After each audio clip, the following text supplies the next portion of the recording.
Hey, how we doing today? I'm a hard times guy. This is one of those videos that may end up being way longer than I want it to be, but I'm going to try to keep it short.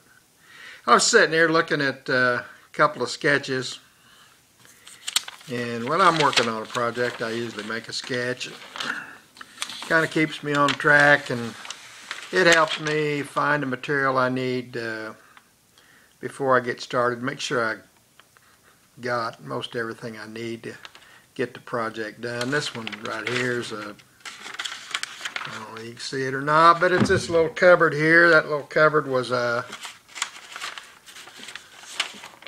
chicken incubator, and it had a couple of, actually two chicken incubators that were stacked, and they had doors on them that had decals on them with little chicks on them. I kind of like those doors, and I thought I could make, I got plenty of chicken incubators, and I could make a double-doored chimney cupboard out of that chicken incubator, and somebody might like it. So that's what happened there. And then this is it's a pie safe. And I've had, I don't know, I've had various drawers and two doors and a couple other boards that were the makings for this pie safe. I've had this pie safe in the back of my mind for years. That stuff's been over in different places. And I finally, made a sketch, and I'm getting ready to start this pretty soon. So that's what I was doing when I got sidetracked and my mind started sojourning, and it went back to where I was one evening last week, middle of the night. I woke up, I was thinking about something else, and my mind, I call it sojourning, my mind started going places, and I lay there for hours, and one thing leads to another.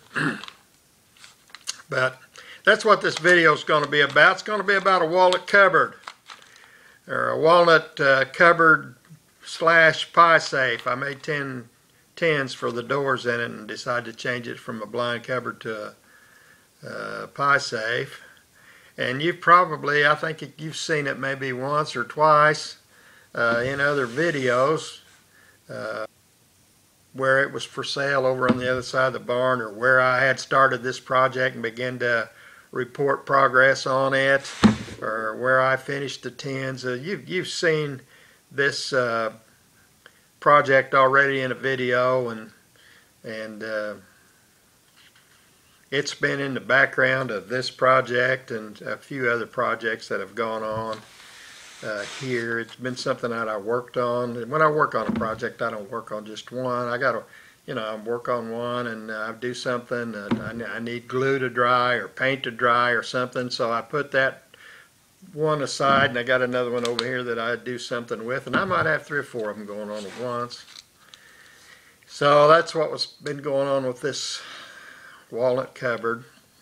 I've got to a point on that walnut cupboard where I'm at a standstill, and I've got to tell you about it. You understand what I'm talking about, you'll get to know me a lot better. You may already know these things about it, but you may just end up watching this video or watching part of this video and saying, "Oh man, just rambled on. He wouldn't make sense about anything, and I just, I don't know what he said or why he said it." But I'm going to say it. There was an auction a week or so ago, and Shannon, she's my oldest daughter, she and I were talking about that auction in the family room on Sunday afternoon. I don't remember whether it was this week's Sunday or last week's Sunday. But we were talking about that auction, and she was talking about all the things that this person had that they used to build furniture with. And she was talking about a stack of lumber that was there, and some other things like that. And just that stack of lumber, and it happened to be sawmill walnut boards, various widths and lengths, that were walnut and had been stored in a way that they could cure and dry, and the next thing for them would be to get them smoothed and planed and sized to fit whatever project someone had in mind for them. And there was enough of this walnut to do quite a few projects with, probably. And the discussion of that caused me to think about my Uncle Cobb. And so this video is going to be partly about him and partly about this walnut cabinet that I've run into a dilemma with. Let's talk about Uncle Cobb first. He was my mother's older sister's husband. And he was, let's talk about my view of him when I was a child was this. He was a tall, quiet, pipe smoking, slow walking, slow talking man.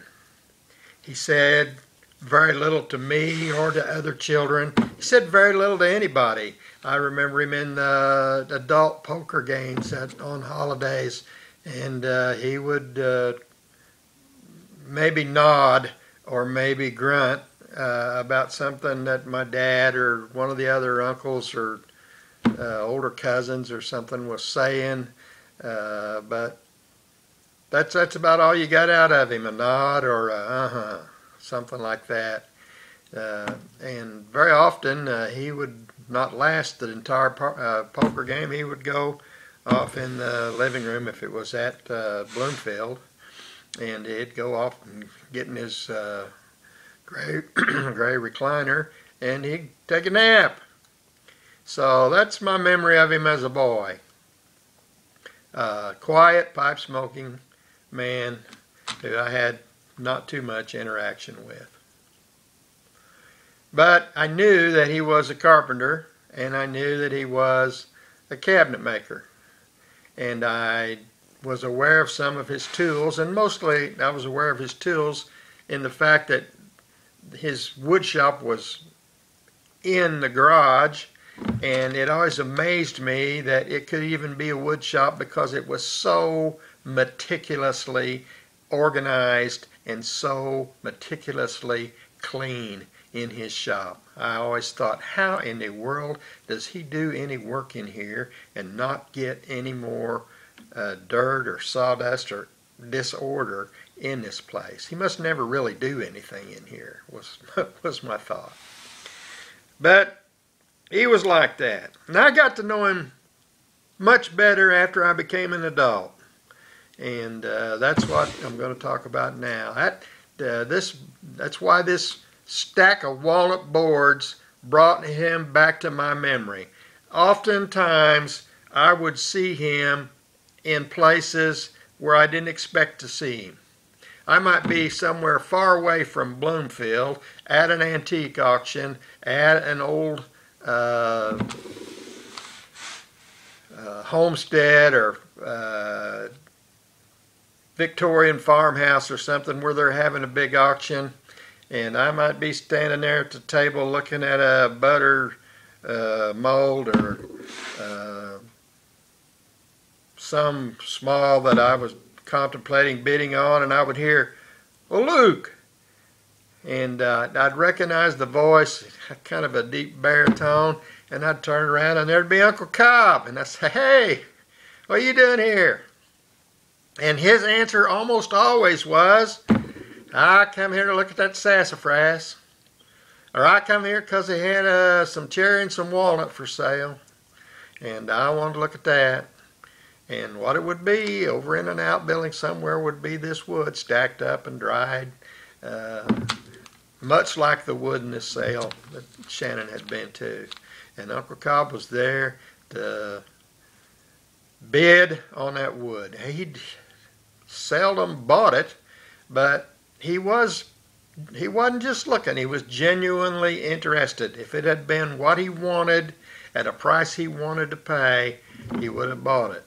But he was very precise and disciplined in his auction going and bidding as well. So he determined how much that wood was worth in his mind, and he bid on it until it was not a good buy anymore, and then he didn't buy it. The other thing that he might be there for would be a tool. If there was some kind of special tool there that he wanted and didn't have one like it, and thought that he might be able to obtain it at auction better than he could at the hardware store, he might be there to bid on a tool. But most often when he was at a sale, it was because they had lumber for sale. Some kind of hardwood that he was interested in. And through those encounters and those conversations and looking at lumber with him, he'd say, come on, let's go look at it, and we'd go look, and he'd talk about it, and I'd learn things about lumber that I had no clue of. I learned a lot of stuff from my grandfather, Grandpa Sam, when I was a boy, about lumber and simple things about grain and about wood and about how hard it was and what kind of tools you needed to work with it and what kind of nails you could drive in it. Things like that, which one split easy, which one didn't, those kind of things. But then Uncle Cobb, he would get into more details about certain kinds of wood and what it was good for, and characteristics that it had that this other kind didn't have, and why he liked this and why he liked that. So,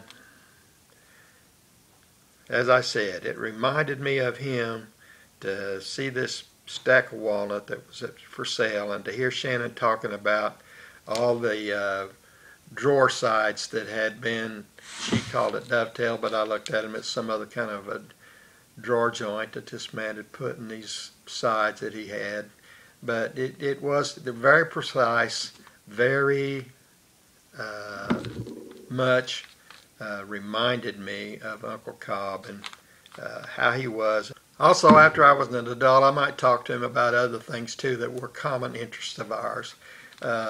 Bird hunting. I was a bird hunter all my life, and he hunted birds some. He didn't have dogs and do that, but he hunted with people that did have dogs. He was a very good with a shotgun. He shot lots of trap and clay pigeons and that kind of thing. He enjoyed doing that, and he enjoyed going to shoots and competing, and he knew a lot about shotguns, and so we'd have discussions like that too. But most of my adult conversations with him concerned cabinet making and woodworking.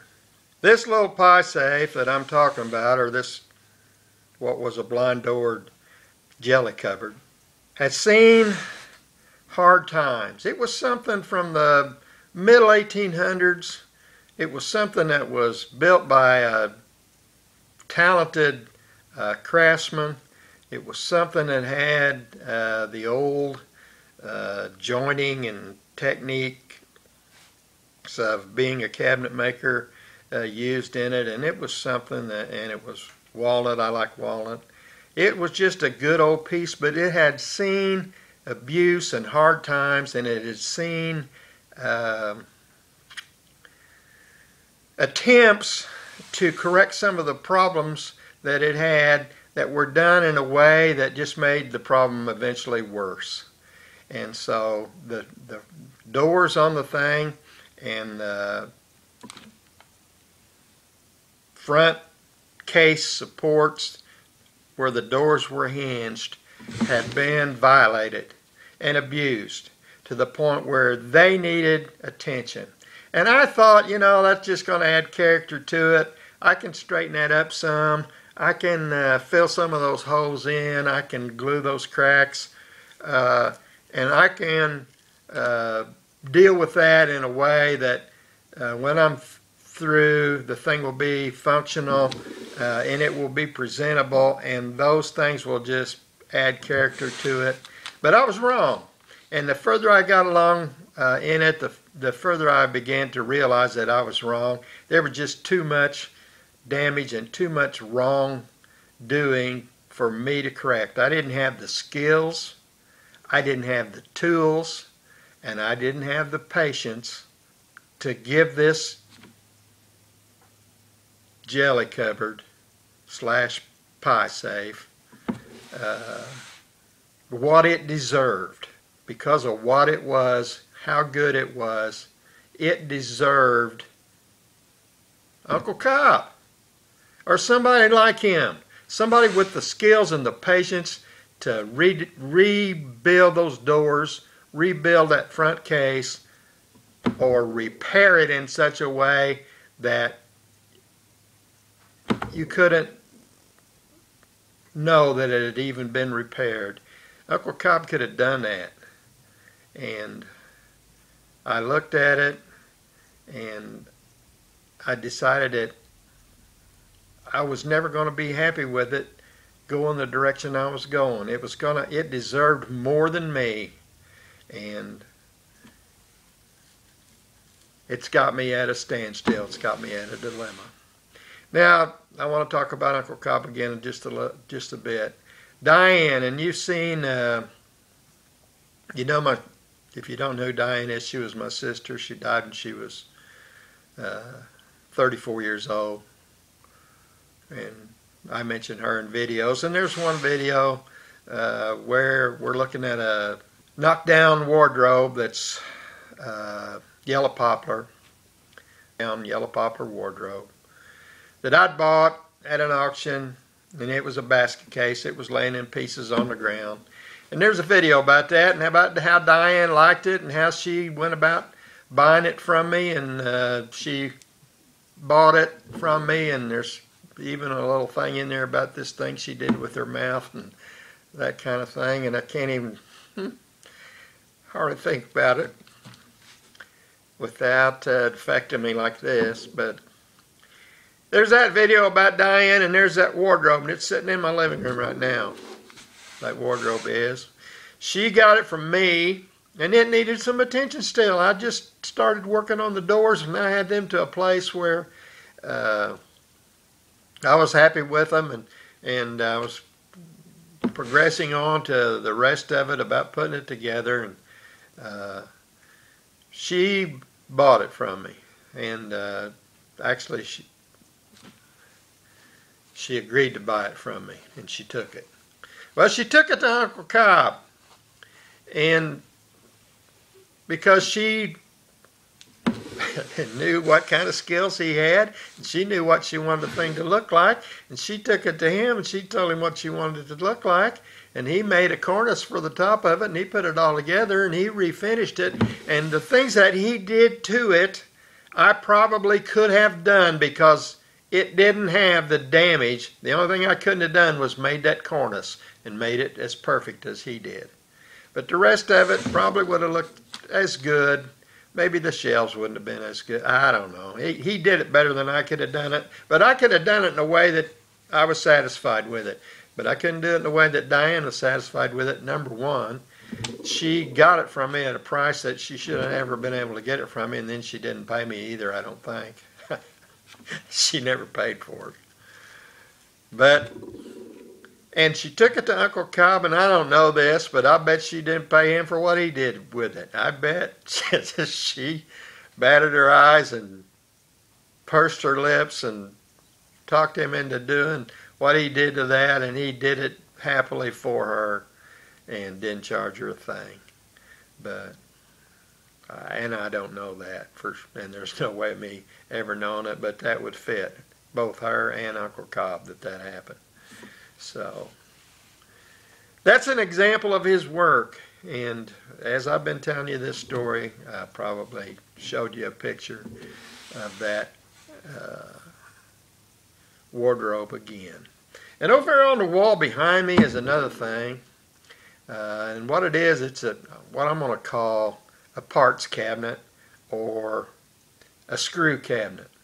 It's a thing that he had made out of plywood to store parts in that he used in his shop. And by parts I mean screws, washers, nuts and bolts, hinges, latches, any number of things that you would use to build cabinets or hardware that you would use to put doors on things or drawers on things, or he had them organized in this little organizer that he had built from plywood, and it was full of stuff. And he was gone. He had died. He and Aunt Dot had been gone for a while, and the family was having a sale to get rid of some things down there. They were getting ready to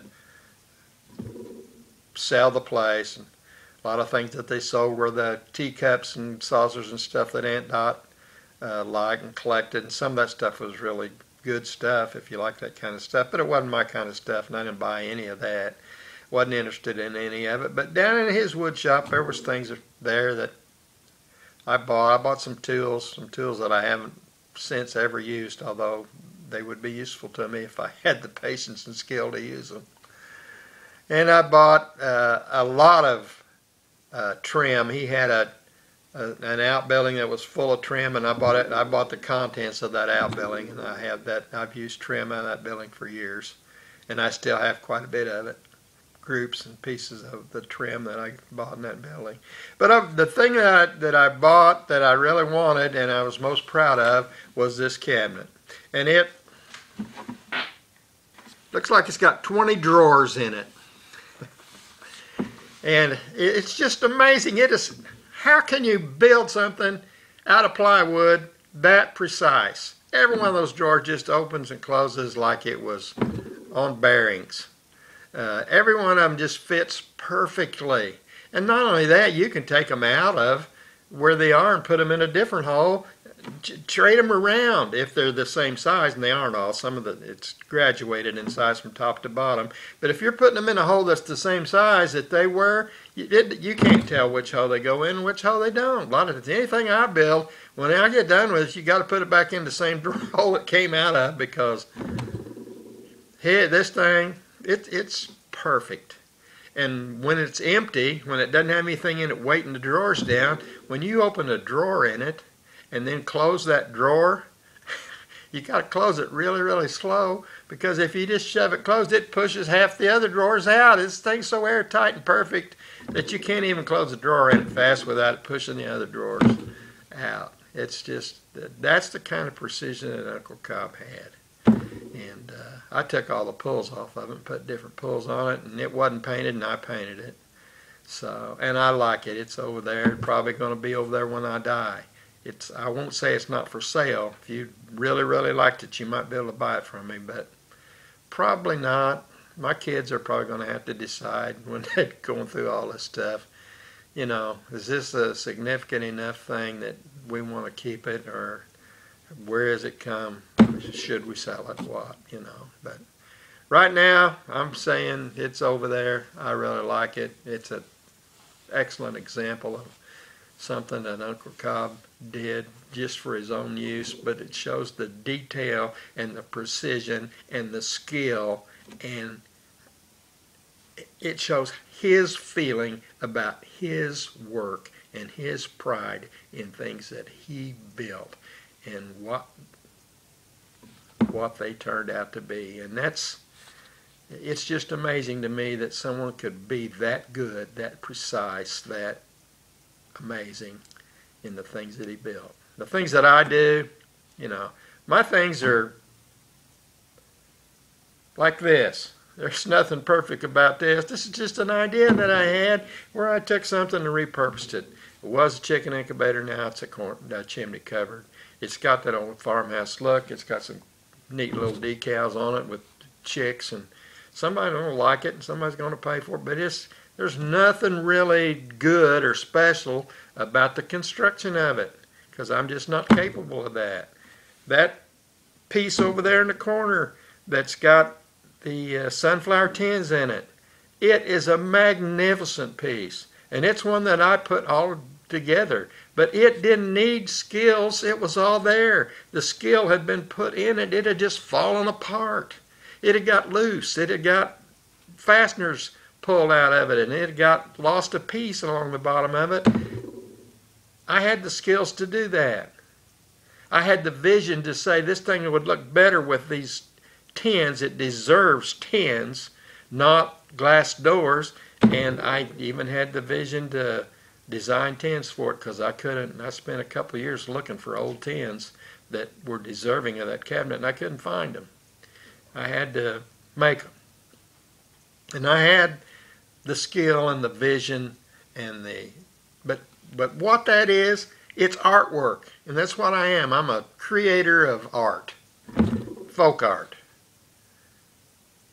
It doesn't represent any special skill. The putting it back together and refinishing it part of it, Uncle Cobb would have done way better than I did. It's just that it wasn't tore up. It wasn't damaged like this little cupboard is. But it was something really, really good and something that really, really deserved the attention that it got. And it's something that turned out to be really, really special. The same way I got that vision for this walnut jelly cupboard / pie safe, it deserves a certain degree of authenticity and skill and love and appreciation for what it is that I don't have. I got part of that. I got the appreciation for what it is, and I got knowing what it should look like, but I can't do it. So I'm at a place where I can't go on with this because I don't have Uncle Cobb. There's people, Paul Miller's somebody that comes to mind. He could do, there was a time in his life when he could have done exactly what needed to be done to this piece to make it like I know it needs to be. But he's old and past that in his life. He can't do that anymore. And I may know some other people. I don't know whether Ron Kern could do it or not. I think probably if you got him to do it the way you wanted him to, if he didn't take any shortcuts, because he's more practical about getting it done economically than he is getting it done like it deserves to be. I don't have a good feel for how he would be there. I think he's got the skills, just don't, and I might not be able to afford him. I don't know. But I'm at a place with this cupboard where I don't have an Uncle Cobb and I don't have the skills and tools and patience that an Uncle Cobb had and has. So I'm at a standstill with this cupboard. It's not going to ever, I'm either going to have to find somebody who can do it or it's never going to get done because I'm not going to do what I started out to do. I'm not going to say, well, this is the best I can do and that's what I'm going to do. I'm not going to do that. Can't allow myself to with this cupboard. Things like that. I'm trying to get this wrapped up. I did just exactly what I was afraid I'd do. I've rambled on and I've said things that maybe didn't need to be said. Maybe I could edit some of them out, but I'm trying to say everything that does need to be said. And what I want you to understand about me is some of this stuff is like my faith. There's things about my faith that I'm not going to compromise. And there's other things that I'm like that with, like bird hunting. I was like that with bird hunting. There's certain things that I felt about bird hunting and the relationship you had with landowners and the relationship you had with other bird hunters over their relationship with landowners and their places to hunt versus your places to hunt. Things like that you don't violate those kind of thing. You don't violate things between a man and his bird dog. There's unspoken things like that. Basketball, I'm the same way about basketball. If you're a basketball player and you do something that's not in the spirit of the game and in line with how I think the game should be played as a teammate, then I don't care what kind of talents you got. I don't care how good you can shoot or dribble or pass or what, rebound, I don't care how big you are, how fast you are. Basketball deserves to be played a certain way with a certain mindset towards the goals of the team. And if you can't play it that way, you can't make me happy. The game's more important than any individual. So I don't know if any of that makes any sense to you or not, but that's where I'm at with this little cupboard. I'm not going to be able to get it done myself. I'm saying that because I started something that I'm not going to get finished unless I get some help. So all you've learned from this is that little cupboard that I started showing you when I was working on that green thing with the drawers in it over there, and I said I'm working on this cupboard too. If you pay attention to what I'm doing, you may be wondering what happened to that cupboard and what's happening to it. I'm telling you, it's sitting over there on the other side of the barn, close to being done, but not done, and I can't finish it. I did what I said I was going to do. I said a lot of stuff that's going to make you, a lot of you quit watching this a long time ago. But those of you that stuck it out to the end, you're going away shaking your head. I don't know what's the matter with that crazy old man sometimes. Or you understand what I'm talking about, and you've got a little bit more appreciation for where I'm at and what I'm talking about. I'm a hard times guy. You have a good day.